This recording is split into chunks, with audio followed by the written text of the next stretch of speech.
En patología, ¿qué vemos del testículo? Vemos tumores testiculares.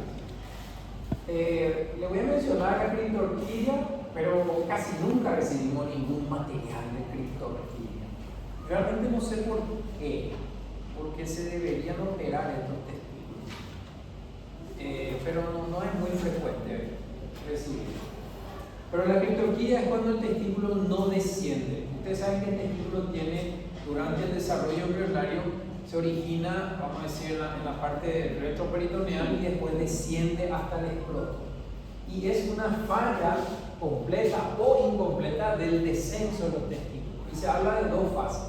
Una primera fase que es dentro del abdomen, que sería desde, vamos a decir, desde el retroperitoneo hasta que llegue a la pelvis, ¿verdad?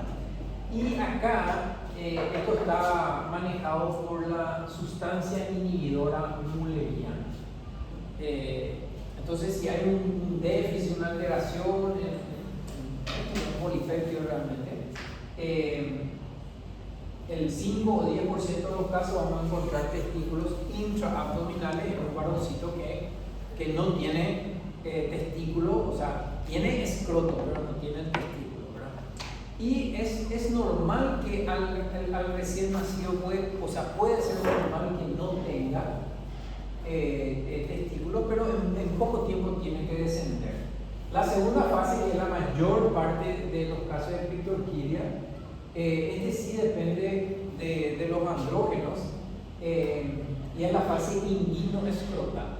Y acá tiene que ver con una sustancia, ahí está el nombre, es muy complicado, es péptido relacionado al gen tipo calcitonina, y que aparentemente esto es liberado por terminaciones nerviosas y depende de los andrógenos, y es lo que condiciona el descenso a través de la ingle, ¿verdad?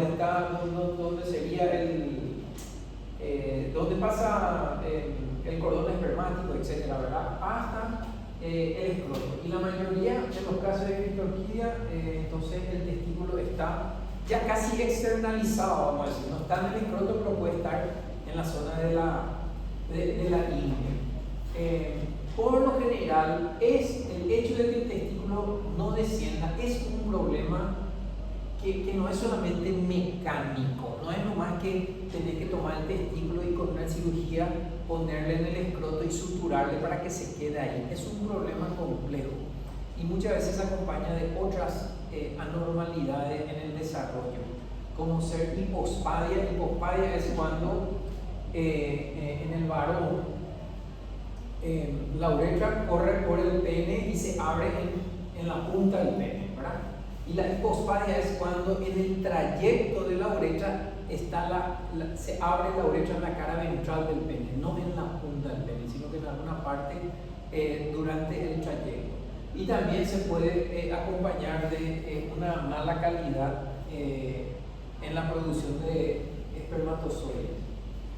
Es unilateral en la mayor parte de los casos y puede ser bilateral. ¿Cuál es el peligro de la criptorquidia? El peligro de la criptorquidia es que estos son testículos que se desarrollan en un ambiente anormal y que son propensos a desarrollar cáncer de testículo después. Entonces ese es el problema, ¿ok?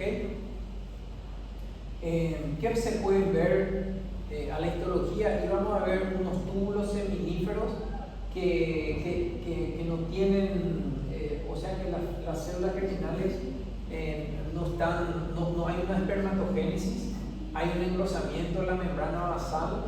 Y bueno, vamos a ver ahora una foto.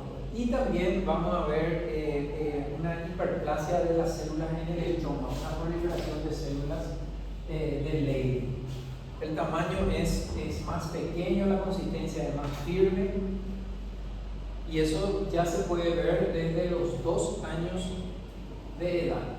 Bueno, esto sería para comparar con la foto de nuestro libro. Este es un túbulo seminífero y acá tenemos las espermatogonias y las distintas etapas de desarrollo hasta llegar a los espermatozoides. Y esto sería un testículo con criptorquidia. Acá no tenemos espermatogonia. Esto ustedes que ven acá son las células de sostén. Se llamaban células células de Sertoli, ¿ok? Y después ahí tenemos hiperplasia de la célula de Leydig, que serían estas células que están aquí. Y la membrana como está como más gruesa. ¿Cuáles pueden ser las complicaciones de criptorquía? Pues si está externo al cuerpo, si está en el canal inguinal, entonces puede sufrir traumatismo contra el hueso, vamos a decir. En la hernia inguinal porque es un canal que queda abierto, vamos a decir. Infertilidad porque no hay espermatogénesis y riesgo de tumores germinales. Ese es el peligro real. De hecho, que cuando se detecta criptorquidia, el promedio que pasa para que aparezcan tumores testiculares es de 7 años. Ese es el promedio. Entonces,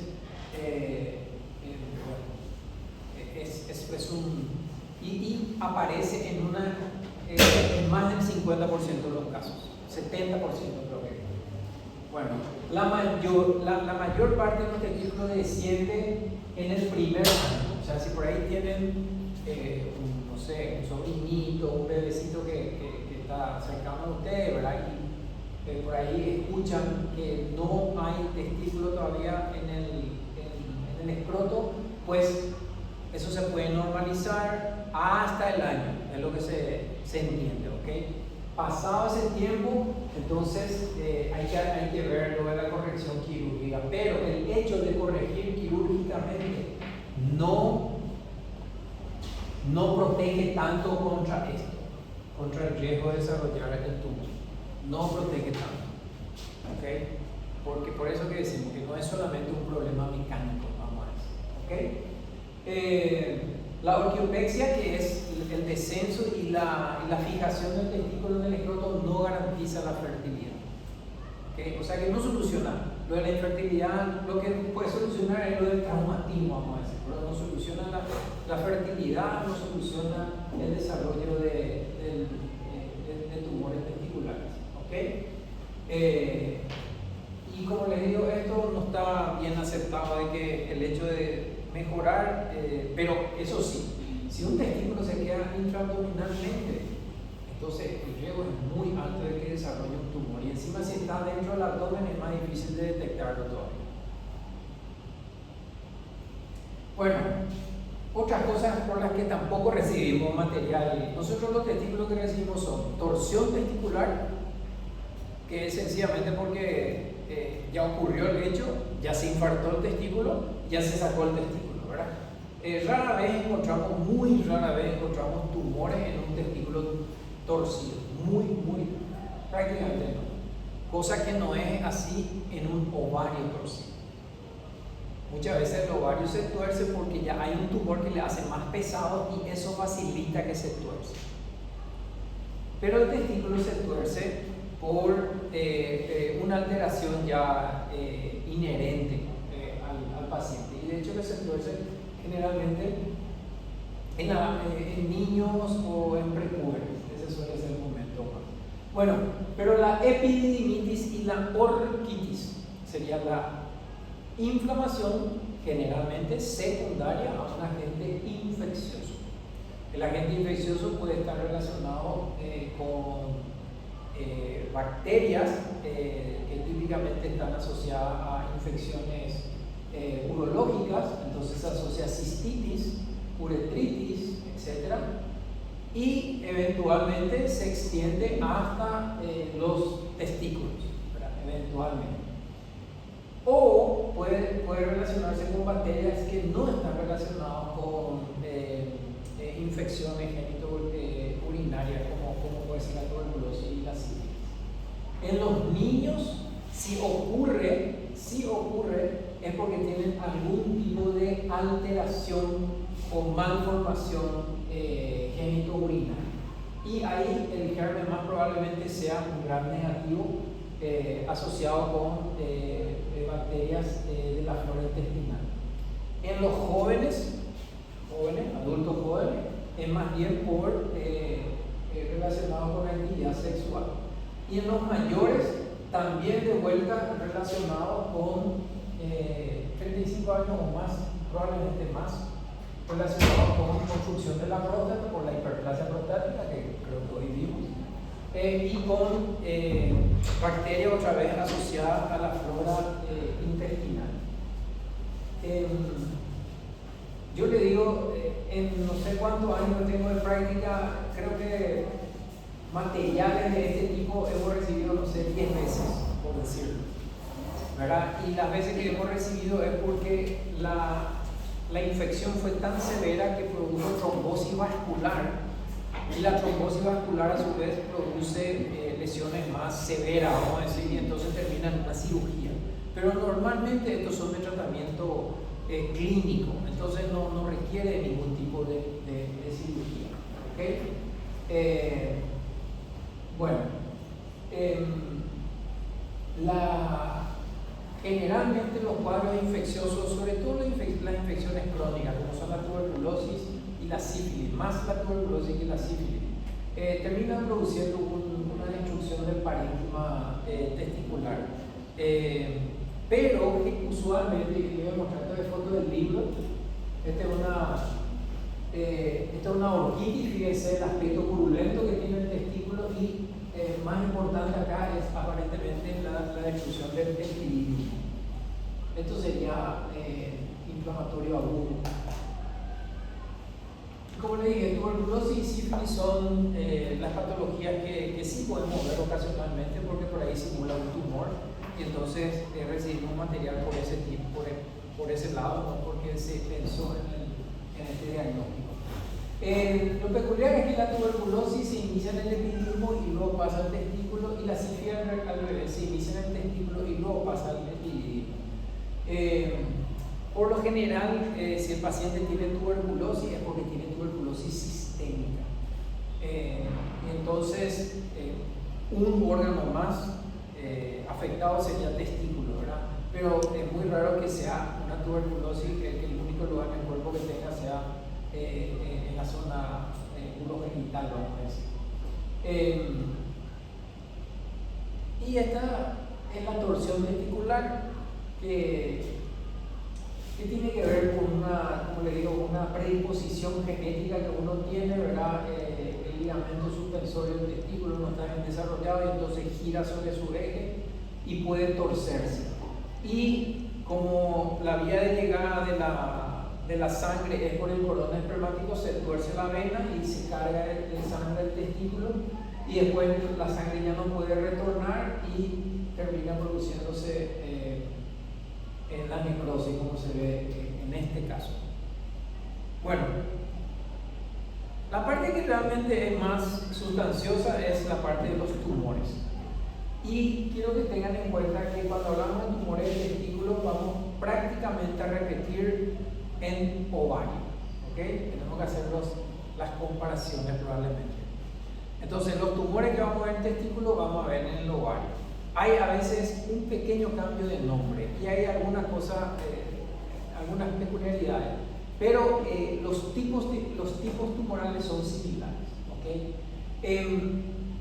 Básicamente, una gran diferencia es cuáles son los sitios en los cuales se puede, o mejor dicho, los tejidos de los cuales se puede originar un tumor en las gónadas. En el testículo, el número 1 son los tumores que se originan de las células germinales.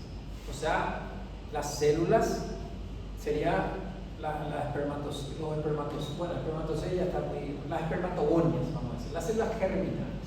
¿Okay? Es el número 1. El número 2 son las células de los cordones sexuales, serían las células de Sertoli y las células de Leydig. O sea, eso no son células germinales. ¿Ok? No. Bueno. Y como una rareza, células epiteliales que están en el revestimiento del testículo, que están ¿cómo es que se llama? Recubriendo en la albuginia testicular, etc. ¿Verdad? Como una rareza. El ovario, sin embargo, el número 1 de lejos son las células epiteliales.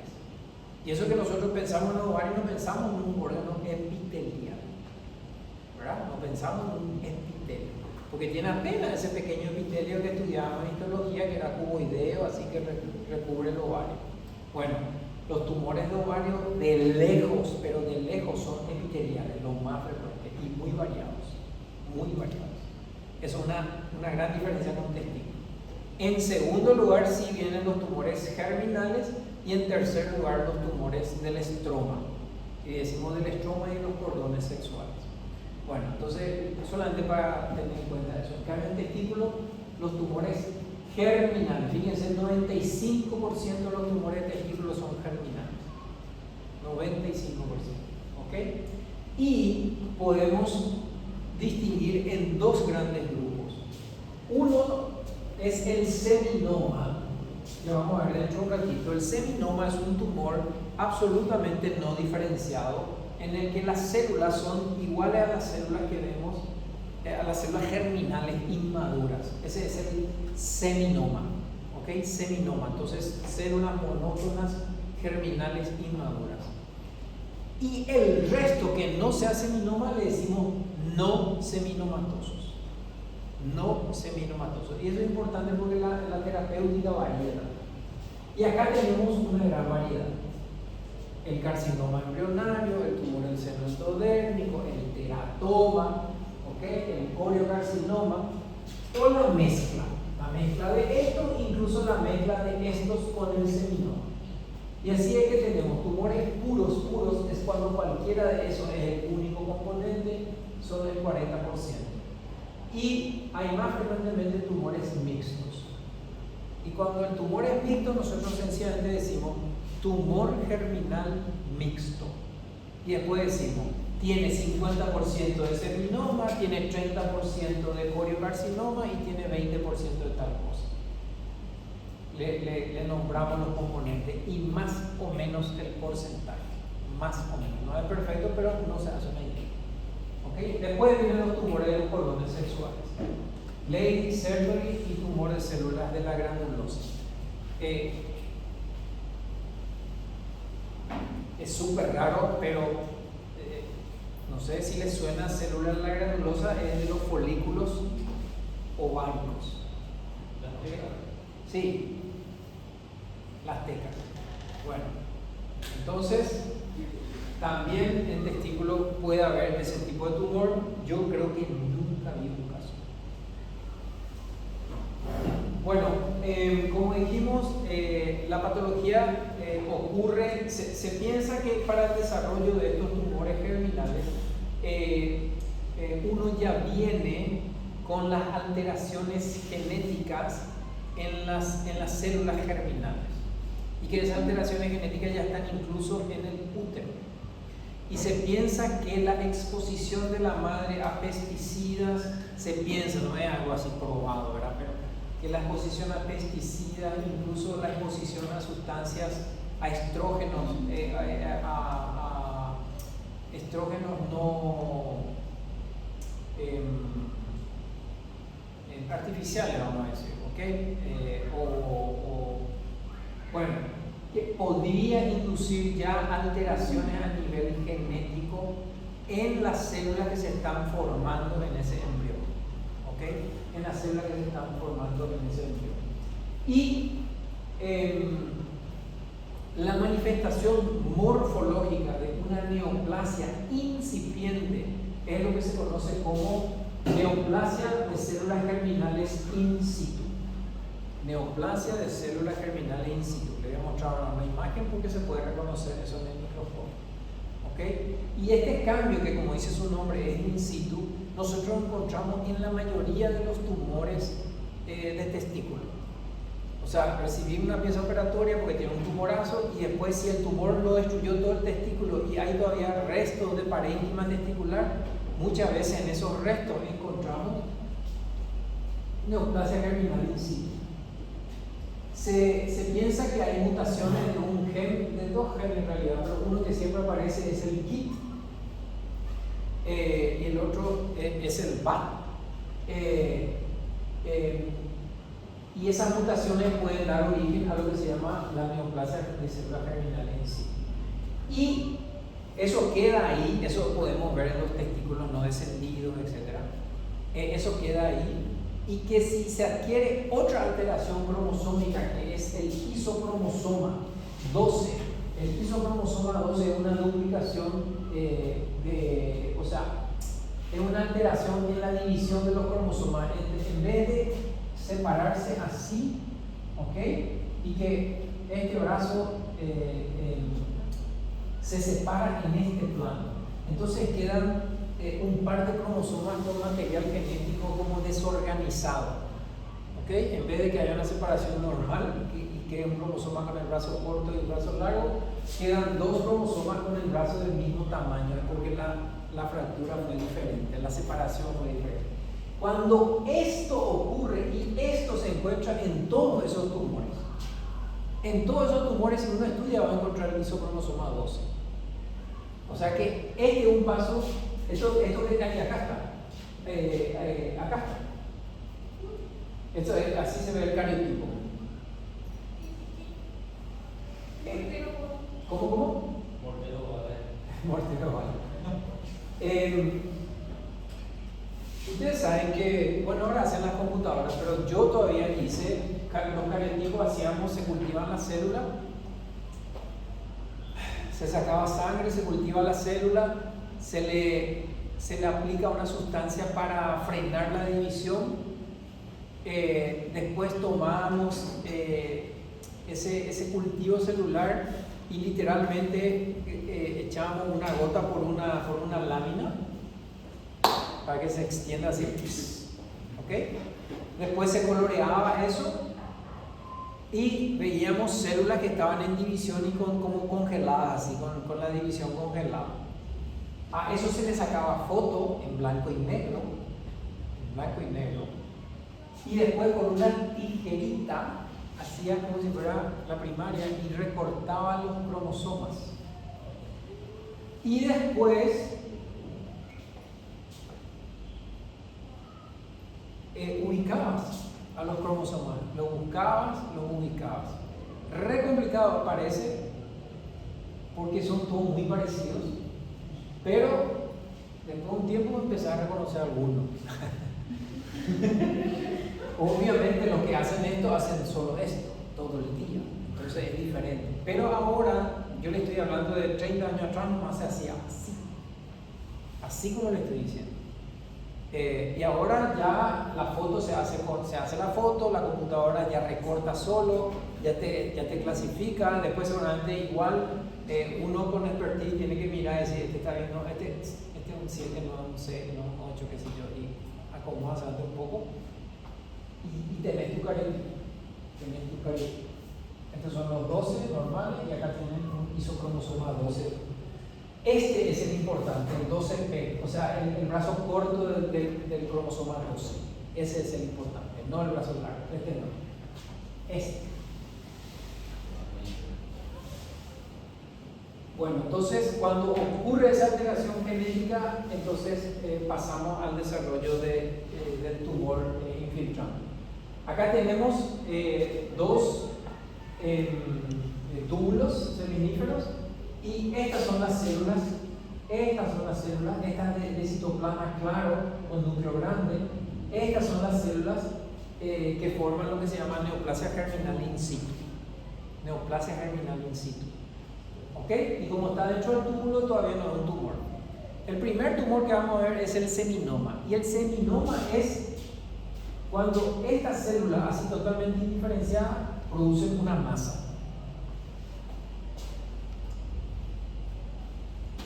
Bueno, esto es en general.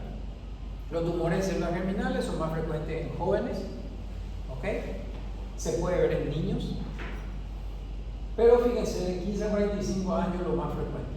Se puede ver en gente mayor, se ve, pero no es lo más frecuente. Pero sí se puede ver, pero no es lo más frecuente.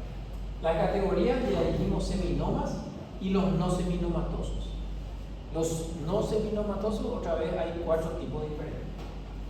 La lesión preinvasora sería la neoplasia germinal intratubular. ¿Y cuáles serían los factores de riesgo? Bueno, la criptorquidia. Historia familiar de tumor germinal. Si un padre tuvo, su hijo tiene, creo que el riesgo es como 8 veces más que una persona que no haya tenido tumores en la familia. ¿Okay? El síndrome de disgenesia gonadal es lo que recién les mencioné: criptorquidia, hipospadia, o alteración en la formación de espermatozoides, etc. Esto es lo que vamos a mejorar. 70% de la NGI es neoplasia germinal intratubular. El 70%, o sea, 7 de 10 van a desarrollar un tumor dentro en un promedio de 7 años. Bueno, entonces, básicamente, de nuestra célula germinal intratubular, ¿ok? Si llega a convertirse en una neoplasia y la línea de diferenciación es entonces gonadal, porque son células gonadales, vamos a tener seminoma. Si esas células tumorales, que son totipotenciales, pueden diferenciarse hacia otras líneas, vamos a tener los otros tipos tumorales. Entonces, si es imagínense, si se desarrolla hacia lo que sería el embrión, vamos a tener un teratoma, porque el teratoma es un tumor que tiene mezcla de tejidos, como si fuera un embrión. Si se desarrolla hacia la placenta, vamos a tener un coriocarcinoma. Si se desarrolla hacia un componente también que no es muy frecuente ver, ¿verdad? El saco vitelino, vamos a tener el tumor del saco vitelino o del seno endodérmico, es sinónimo. O si se desarrolla a una línea así muy primitiva, sería el carcinoma embrionario. Entonces, los factores predisponentes: la criptorquidia, la predisposición genética y las disgenesias testiculares. Este síndrome de Klinefelter es súper interesante, es una copia extra. Entonces hay doble X con Y, y este tipo de pacientes desarrollan tumores germinales, pero notablemente no en el testículo, sino en el mediastino. Y dicho sea de paso, los tumores germinales pueden ocurrir en las gónadas, en el mediastino y también en el cerebro, en la zona de la glándula pineal, por aquí más o menos, pero siempre como en la línea media. Bueno, entonces, el seminoma es el clásico, la inmensa mayoría son, y realmente estos dos son lo importante. Este es más bien descriptivo, no es un subtipo especial. Pero el clásico y el espermatocítico, estos son sí diferentes. El clásico es el que vamos a ver dentro de un rato, el que se ve en jóvenes, el que se asocia a la neoplasia germinal intratubular, es inmensamente más frecuente. El espermatocítico se ve en varones mayores, 60, 70 años, cosa que ya es muy alto para los otros tipos germinales, ¿okay? Y no se asocia a la neoplasia germinal intratubular. El clásico puede dar metástasis, este no da metástasis. Entonces hay diferencias, ¿okay? Hay alguna diferencia. Bueno, el seminoma típico, la forma pura es la más frecuente, entre 30 y 40 años, se puede ver antes, pero 30 y 40 años más frecuentemente. Este es un tumor que generalmente es grandioso, voluminoso, ocupa gran parte del testículo, y la superficie de corte es un tumor generalmente de un solo color, un color medio crema, pálido o beige, ¿okay? Que si está fresca la pieza se corta y como que sobresale de la superficie de corte. Rara vez tiene necrosis y rara vez tiene hemorragia. Le digo esto porque para contrastar con los otros tumores, ¿okay? Acá tenemos dos ejemplos. Esta es una pieza operatoria. La pieza operatoria siempre incluye el cordón espermático, ¿okay? Siempre incluye el cordón espermático. En el cordón espermático está el conducto deferente y están arteria y venas y tejido conectivo. El testículo y el epidídimo. Acá, por ejemplo, no hay testículo, o quizás haya un chiquitito de testículo remanente, pero parece que prácticamente todo el testículo fue reemplazado por el tumor. Es un tumor amarillento de un solo color, este es un poco más blanquecino, pero tiene ese aspecto lobulado, carnoso, sólido. Bueno, acá hay un poco más de hemorragia, pero también fíjense el tamaño, es un tumor, a ver un poco, del 5 al 12, 7 centímetros. Es un tumor que a veces pueden ser muy voluminosos. Ok, las células son como esas células que vimos, grandes, voluminosas, el núcleo es grande también, tiene nucleolo muy evidente y un citoplasma amplio y claro. No forman ningún tipo de estructura, no forman glándulas, no forman papilas por lo general, es más bien nidos. Y la otra característica histológica es que tienen unos septos fibrosos finos, y en esos septos fibrosos siempre hay linfocitos. Siempre hay linfocitos. Vamos a ver ahora. Si le vamos a hacer inmunohistoquímica, porque a veces no sabemos lo que es el tumor, si es testículo no hay problema, porque uno ya tiene su listado mental y dice, este tiene que ser este. Pero muchas veces, hace poco hice un diagnóstico, le sacan el ganglio a un chico de 20 años, cerca del riñón, y pensaban que era incluso, no me acuerdo, pensaban en no sé qué cosa, y era metástasis de un tumor testicular que nadie sabía que tenía, ¿verdad? El paciente no sabía, el médico no sabía. Es que a veces los tumores pueden incluso involucionar en el testículo, o sea, el testículo dio origen al tumor, pero el tumor como que se eliminó, se llaman tumores quemados. A veces encontramos una cicatriz nomás en el testículo, ya no encontramos el tumor, pero las metástasis están.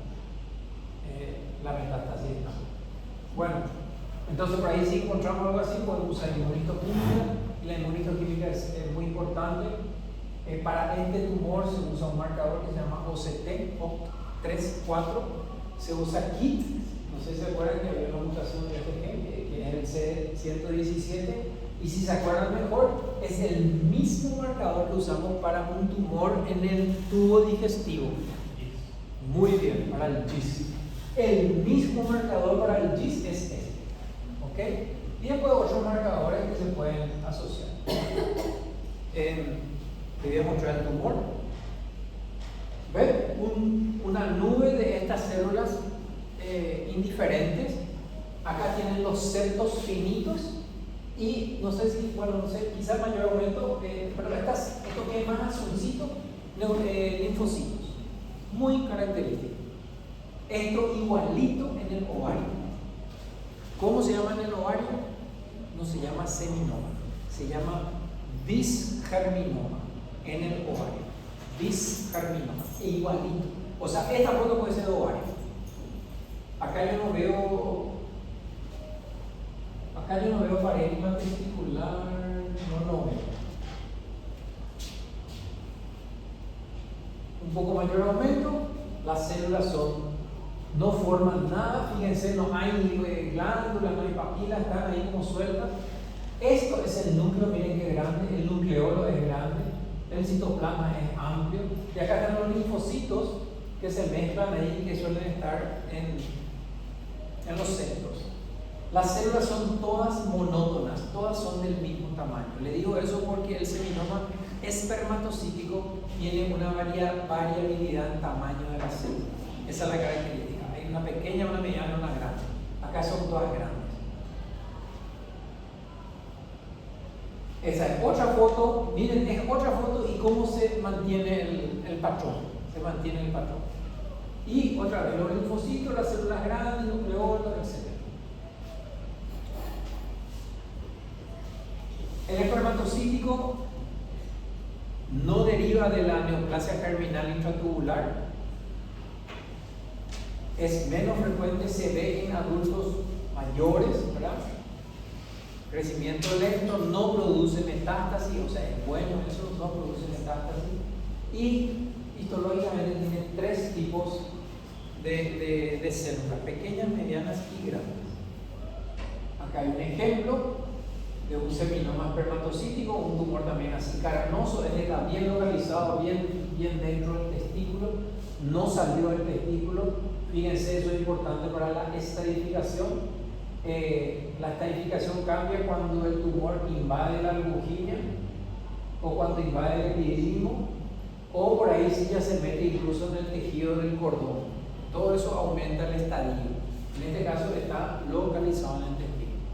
Otra cosa, en testículo no hay biopsia. No hay biopsia. Si esto ocurre en la glándula parótida, bueno, tampoco tanto, ¿verdad? Pero no sé, en otro órgano se puede tomar una muestrita para saber qué es lo que es. En testículo, si uno tiene una masa, el gesto es sacar el testículo para diagnóstico, no como tratamiento, para diagnóstico y generalmente diagnóstico y tratamiento. Por ahí esto era benigno y bueno, se saca el testículo. No hay biopsia de tumores. Y esto sería el seminoma espermatocítico, en donde tenemos algunas células monstruosas como esta súper grande, otras grandes y otras más pequeñas que parecen como linfocitos. Entonces los tres tipos celulares. Este es mejor, no da metástasis, buena sobrevida, etcétera, etcétera. Bueno, el carcinoma, ahora vamos a los no seminomatosos. El carcinoma embrionario, este es un poco más agresivo que el seminoma, se ve también una década antes, el otro era 30, 40 años, el otro es 20, 30 años. ¿Okay? El aspecto es más inhomogéneo, no es homogéneo como esto de la macroscopía se refiere. ¿Por qué? Porque tiene más necrosis y más hemorragia. Entonces es más irregular. Las células, la característica de este tumor es que las células en sí son todas iguales entre sí, pero forman estructuras diferentes. Es como tener, no sé, para un Lego, que toditas las piezas son iguales, pero vos podés armar una pared, pero las piezas son iguales. Bueno, así piensen de este tumor. ¿Okay? Y fíjense, da positivo con el mismo marcador que el seminoma, pero a diferencia del seminoma, este es queratina positivo, el seminoma es queratina negativo, el KIT es negativo y en el seminoma era positivo. O sea que hay forma de jugar con la histoquímica para poder determinar. Bueno, acá tienen un tumor, se partió así y se abrió así como una mariposa. Y miren lo irregular, área de hemorragia. Por eso que decíamos que esta foto, por ejemplo, no digan seminoma. No importa que no es, o sea, no importa qué es, pero sí que no es un seminoma, por la forma. Y en la histología, si se fijan, las células son iguales entre sí, pero acá está formando esta estructura como una papila, de repente forma como una glándula, o tiene áreas así que son como trabéculas. Esos espacios claros son realmente espacios entre estas formaciones. ¿Okay?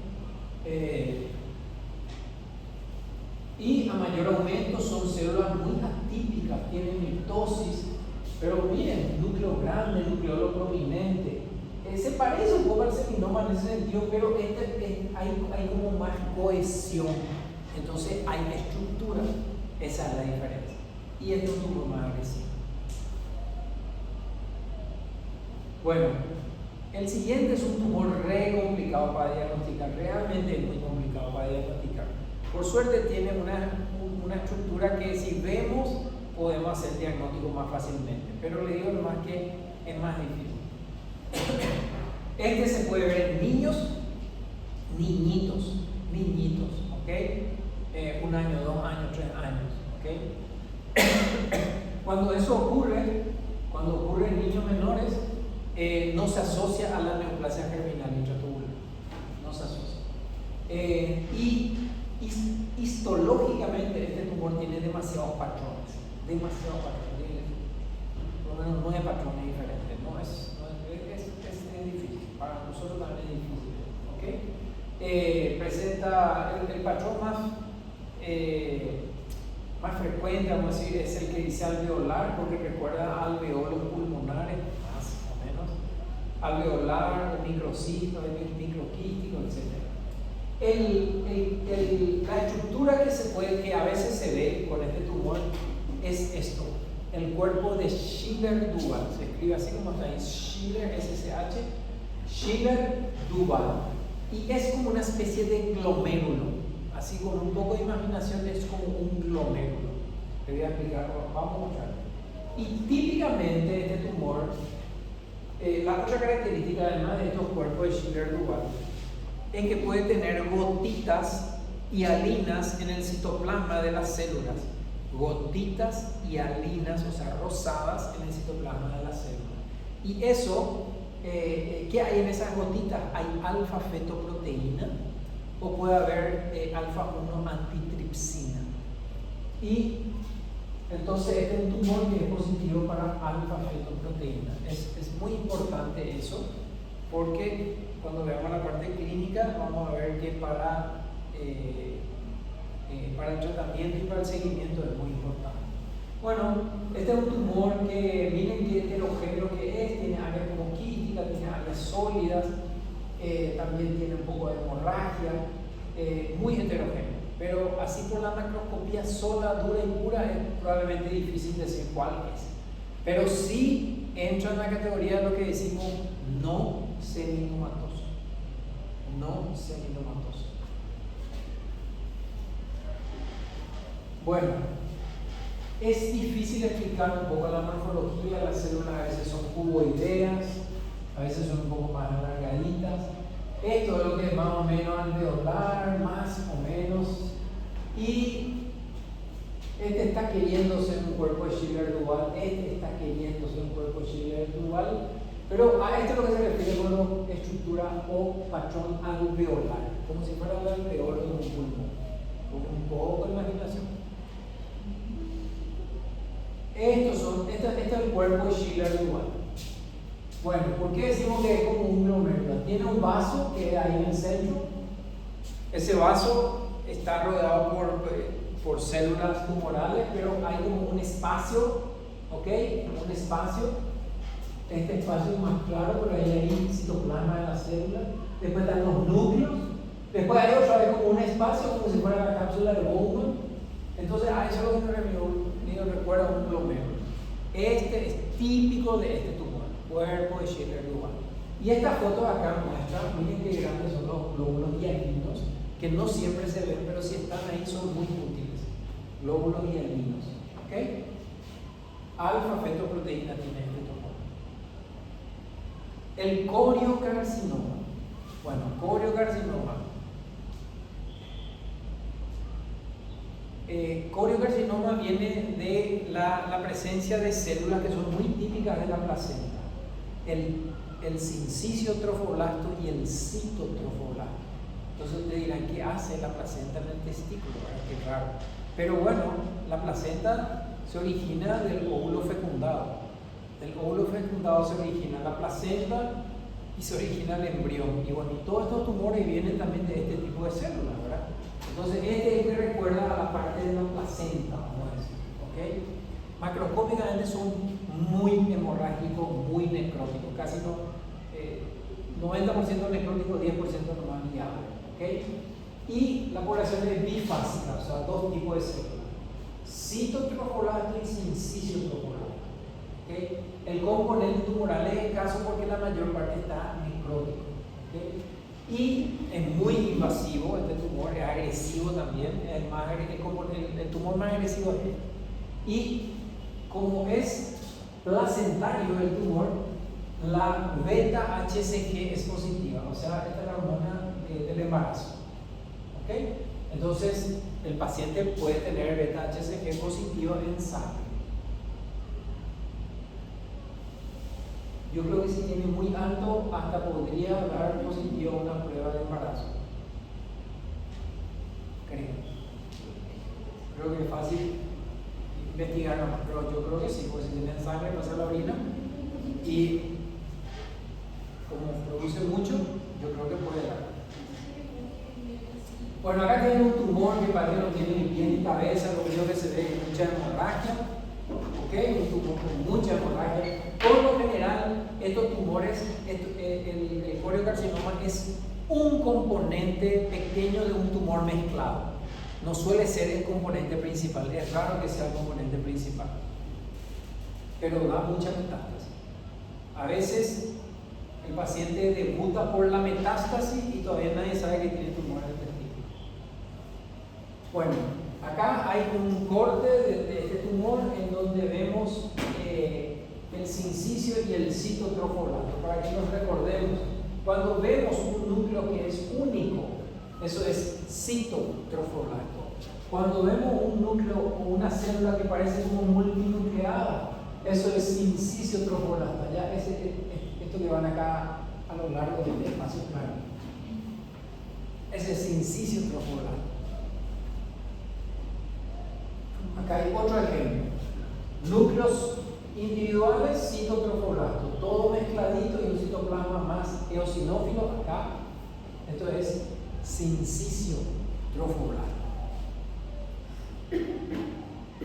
Bueno, creo que el último de estos es el teratoma. El teratoma, como su nombre ustedes ya conocen, el teratoma tiene una mezcla de tejido. Hay diferencias entre la presentación masculina y femenina. En las mujeres el teratoma es muy frecuente. En los hombres es raro. No es que no existe, pero es raro. No es tan frecuente. En las mujeres el teratoma suele ser quístico. En los hombres suele ser sólido. ¿Okay? En las mujeres el teratoma suele ser un tumor que tiene un comportamiento la gran mayoría de las veces benigno. En el varón no. En las mujeres importa la histología del teratoma. Si es un teratoma que tiene elementos maduros, o sea que si el cartílago parece el cartílago que vemos en histología, que si la glándula que parece la glándula que vemos en histología, ese es benigno. Pero si el cartílago, la glándula, el epitelio parece el epitelio de un feto, de un embrión, ese es maligno. En mujeres. En el hombre puede ser súper maduro por morfología, pero si lo tenés a esta edad es maligno. Y si lo tenés a los 5 años, aunque se vea feo, es benigno. En el hombre importa la edad, en la mujer importa la histología. Yo sé que no se van a acordar ahora, pero después lo vamos a repetir otra vez. Pero quiero que sepan esas diferencias. Como le digo, es bastante sólido, tiene áreas quísticas acá, ¿ok? Y es heterogéneo. Y en la histología tenemos glándulas mal formadas, tenemos un estroma raro, tenemos incluso tejido adiposo. De por sí ya es raro, ¿verdad? El testículo que hace tejido adiposo. Si después miramos bien en nuestro estroma, a veces vemos que a la pucha tiene músculo, o por ahí tiene células nerviosas. Acá, por ejemplo, miren este teratoma, tiene áreas con glándulas que son mucinosas, otra que tiene un patrón cribiforme, en fin. Con el teratoma, ¿qué podemos esperar? Podemos esperar que la histología sea de un tejido maduro, que la histología sea de un tejido inmaduro. Y lo tercero que podemos esperar es que a partir de cualquiera de estos tejidos se origine una neoplasia francamente maligna. Entonces, si vos tenés una glándula, a partir de una glándula se puede originar un adenocarcinoma. Y si tenés tejido estromal, a partir de tu estroma puedes originar un rhabdomiosarcoma. Entonces esas son las 3 cosas que podemos esperar del teratoma: que tenga tejido maduro, que tenga tejido inmaduro o que tenga una neoplasia originada a partir de cualquiera de estos, ¿verdad? Cartílago, hueso, de cualquier cosa se puede malignizar. El teratoma maduro, entonces tejido que deriva de más de una capa. En los niños es benigno, ya sea maduro o inmaduro. En los adultos es maligno, aunque se vea bonito es maligno, o sea, tiene capacidad de dar metástasis, aunque sea bonito, o sea, visualmente. Bien, entonces a la microscopía es mezcla de tejido, ¿no? Este es parte de una imagen de un teratoma inmaduro, este es de nuestro libro. Este es un cartílago, este cartílago no se ve muy normalito. Este es un epitelio, este epitelio se ve así en el embrión, en donde se ve que la parte secretora como que está entre el núcleo y el estroma, o sea, está como invertido. Entonces estas son características de un tejido inmaduro. Este también es un componente inmaduro. Esto es neuroepitelio. Cuando vemos este tipo cuando vemos estas luces y estas células que parecen como linfocitos, esto es claramente inmaduro y sobre todo en mujeres, porque como les digo, no puede tener así un tumor grandote, pero no pasa nada, pero si tiene este tipo, en la mujer importa la histología, ¿okay? Esto no es bueno. Bueno, ¿cuál es el cuadro clínico de estos tumores? Y la masa en el testículo. La masa es indolora. Como le digo, yo no recuerdo ninguna presentación así, tipo torcedura por el torcedura del tumor, ¿verdad? La diseminación es siempre peculiar porque es retroperitoneal, sigue la línea media, puede ir al mediastino, ¿ok? Entonces, ¿se acuerdan ese ejemplo que le di hace poco? El muchacho ese que sacaba cerca de los riñones, unos ganglios, pensaban que era linfoma y resultó un seminoma. La diseminación hemática pulmón es mucho más que ligada a los huesos. Y las metástasis pueden ser discordantes. ¿Qué quiere decir eso? Se operó el paciente de un seminoma y después de un tiempo le aparece un ganglio, lo operan el ganglio y tiene un teratoma. ¿De dónde salió? Salió del tumor testicular, que por ahí tenía, o sea, a eso es lo que se refiere con discordante. ¿Okay? Bien.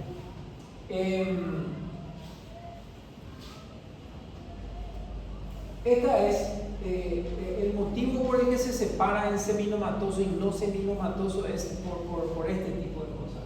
Fíjense, los seminomatosos, el seminoma, la inmensa mayoría está en un estadio 1, o sea, localizado todavía en el testículo, o estadio 1 o 2 realmente, ¿ok? Y le gusta mucho dar metástasis por los linfáticos. Los no seminomatosos, la misma cantidad, pero en estadios más avanzados, 2 y 3. Y le gusta más dar metástasis por vía hemática.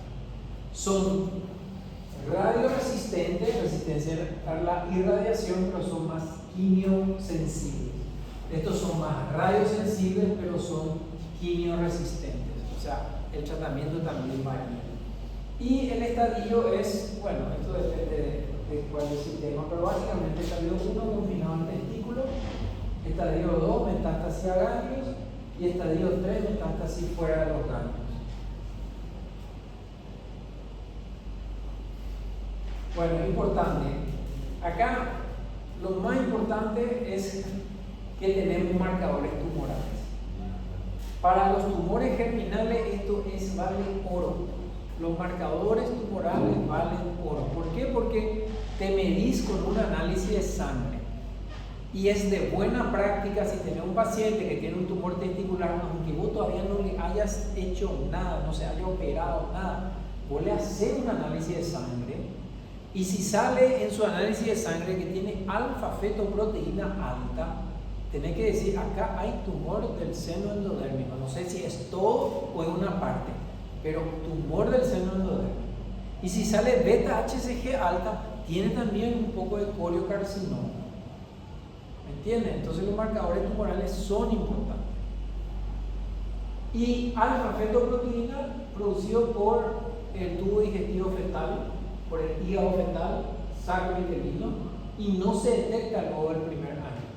Entonces, si vos tenés una persona, un adulto con esto, alfa-fetoproteína, tenés que buscarle su tumor germinal. Beta-HCG, el sincicio trofolato. El otro, fosfatasa alcalina derivada de placenta, y la LDH, que es un marcador más genérico. Igual tienen su valor. ¿Por qué tienen su valor? Por esto que está acá. Por esto que está acá. Primero, porque te sirve para la histología que vos podés estar esperando en el tumor. Nosotros no nos dan estos datos. Y tenemos que estar poniendo en el diagnóstico si hay marcadores que no concuerdan con lo que estamos diciendo, favor comunicarse al laboratorio. ¿Por qué le digo eso? Porque yo reporto, tengo el tumor, yo no puedo meter todo el tumor. Tengo el tumor y meto cortes representativos del tumor. Y yo informo seminoma clásico puro. ¿Ok? Y después te llaman, pero tenía alfa-feto aumentada. Y bueno, quiere decir que tiene tumor seno endodérmico y yo no estoy viendo en lo que metí. Entonces tengo que volver a la pieza y meter más para ver si hay. Y si no hay,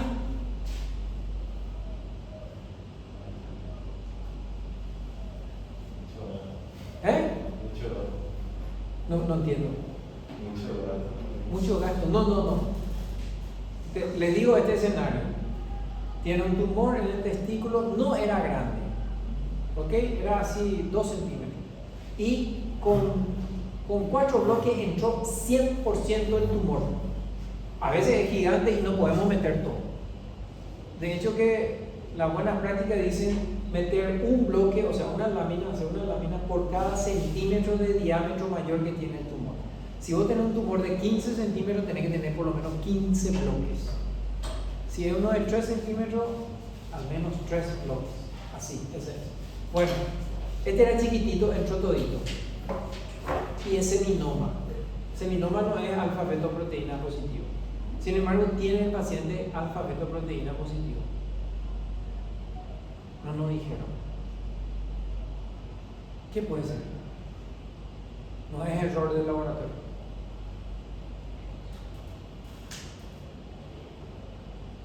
Para razonar.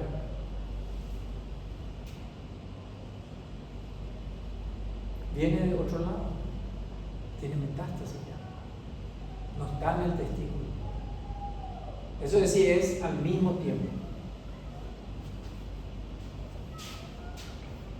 ¿Qué pasa si te dicen, mira, tienes alfa-fetoproteína elevado? Le sacan el testículo, estudias el tumor y es un tumor que corresponde a alfa-fetoproteína, un tumor del seno endodérmico. ¿Ok? Le sacaron el tumor. ¿Qué ocurre con la alfa-fetoproteína? Baja. Pero no bajó todo. ¿Qué pasó? Quiere decir que tiene una metástasis en algún lado, porque le sacaban el tumor y tenía que bajar a 0 y no bajó a 0. Entonces ya con la sangre ya te están diciendo que acá algo está pasando. Lo otro, tiene un tumor, alfa-fetoproteína, le sacan el tumor, bajó a 0, perfecto. Dentro de 2 años te hacen un análisis alto otra vez. Metástasis en algún lado y ahora está produciendo alfa. O sea, ven la importancia de los marcadores tumorales. También pueden indicar volumen tumoral. No es lo mismo tener 5.000 unidades que 50.000 unidades y así sucesivamente. Entonces, muchas aplicaciones tienen, sin tener que hacer nada raro, sencillamente con un análisis de sangre. ¿Ok? Entonces, si hay una masa testicular y tenés algún marcador anormal, ya tenés, mira, esta masa no es por un linfoma, no es por, no sé, es por un tumor germinal. Si persiste luego de la resección, quiere decir que hay metástasis en algún lado, ya desde el comienzo. El volumen ya te dice, o sea, no es lo mismo como le dije, 5.000 que 50.000. O si dentro de 1 año o 2 años empieza a subir un marcador, quiere decir que ahora está haciendo una metástasis, después de todo este tiempo. La sobrevida para el estadio 1 y 2 de los seminomas es altísima, 95%. Y 90% para los tumores germinales no seminomatosos. Poquito menos. Coriocarcinoma es el peor. Sin embargo, por lo general responde bastante bien a la quimioterapia. Y bueno, y si hay metástasis suelen aparecer relativamente rápido. Bueno, brevemente voy a mencionar los tumores de células de Leydig y los tumores de células de Sertoli. Son más raros, no son frecuentes. ¿Ok? Estos tumores pueden elaborar andrógenos, pueden elaborar estrógenos también, ¿ok? Más o menos la misma edad, 20 a 60 años, o sea, entre 20 y 60. Masa tumoral por el tumor en sí, ginecomastia, si elaboran estrógenos, ¿ok? Precocidad sexual también puede ser, un niñito que empieza a desarrollar cambios muy rápidos, ¿verdad? Que tenga vello, etc. La mayoría son benignos y acá el 10% es, la mayoría son benignos. No hay morfología para decir benigno maligno. La morfología es para decir tumores cerebrales ley. Y el comportamiento te va a decir qué es. Y la gran mayoría del comportamiento es benigno, pero ahí, como ven, un 10% de ventajas. Por lo general, hasta 5 centímetros, son amarillentos, porque todos los tumores que producen hormonas son amarillentos. Y podemos tener los cristales de Röntgen, no sé si se acuerdan, bueno, acá es un color más amarronado, el tumor. Y acá las células que parecen todas buenitas, redondo el núcleo, citoplasma amplio, sinófilo. A ver, un poco no veo ningún cristal de Röntgen aquí, no veo. Pero miren, si fuera un riñón, parece mucho un oncocitoma renal. Y acá un preparado, esto parece que es citología, y estos son los cristales de Röntgen. Pero ven, los núcleos súper bien redonditos, no parecen atípicos, etc. Bueno, el de Sertoli son las células que estaban en los túbulos seminíferos. Y como son las células que estaban en los túbulos, a veces pueden formar también un patrón tubular. ¿Ok? Pueden ser puros o con célula de la granulosa, y algunos producen cambio endógeno. La misma cosa, pueden producir andrógenos, pueden producir estrógenos. ¿Okay? Son masas grises, algo amarillentas, y la misma regla del 10%. El 10% puede ser maligno. Acá otra vez un tumor como amarronado, homogéneo, no muy grande. Y esta histología, una histología de cordones, esto está queriendo mal formar estructuras tubulares. Está queriendo, aquí algunos son redondeados cuando son cortados así, otros se ven más alargados, cortados a lo largo. ¿Okay? Estos son súper raros. El hijo de mi compañera, así como ustedes son compañeros, el hijo de mi compañera tuvo un manejo súper raro, y otra vez una variante súper rara, muy seguro. Muy bien.